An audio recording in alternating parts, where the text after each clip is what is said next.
Supreme कोर्टाने साहित्यरत्न doctor Annabhau Sathe यांच्या जयंतीदिनी दिनांक 1/8/2024 रोजी अनुसूचित जातीचे अबकड असे उपवर्गीकरण करण्यासाठी राज्य शासनाला निर्देश दिले आहे।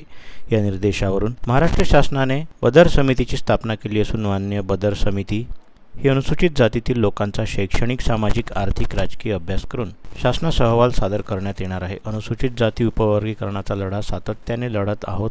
त्यासाठी अनुसूचित जाती उपवर्गीकरणाचा लढा सातत्याने सुरू आहे व त्यात बऱ्याच मान्यवरांचं योगदान आहे, ज्यांनी जीवाची पर्वा न करता मातंग समाजाचा हा लढा लढवला। त्यामध्ये प्रामुख्याने स्वर्गीय डॉक्टर बाबासाहेब गोपले, स्वर्गीय मधुकररावजी कांबळे, मंदकृष्णा मादिया, लहुजी विष्णुभाऊ कसबे, श्री रामचंद्र भरांडे, श्री मच्छिंद्र सकटे यांचा व इतरही मान्यवर मंडळींचा सिंहाचा वाटा आहे।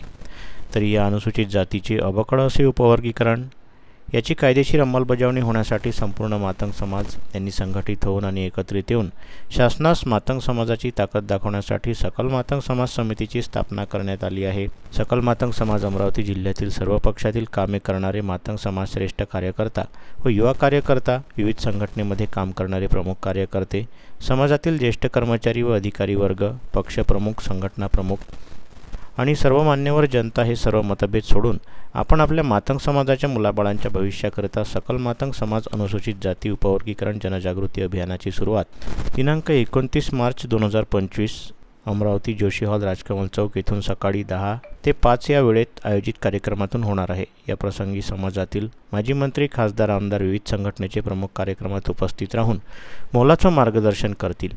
या ऐतिहासिक कार्यक्रमात सर्वांनी उपस्थित राहण्याचं आवाहन पत्रकार परिषदेत देवीलालजी अवचार, नामदेवराव झोंबाळे, डॉक्टर रुपेश खडसे, गणेशदासजी गायकवाड, विजयजी गायकवाड, बंडूभाऊ जोंधळे, पत्रकार रवी वानखडे, पंकज जाधव, अनिल सोनटक्के, गौरव गवळी, वैभव इंगोले यांनी केले।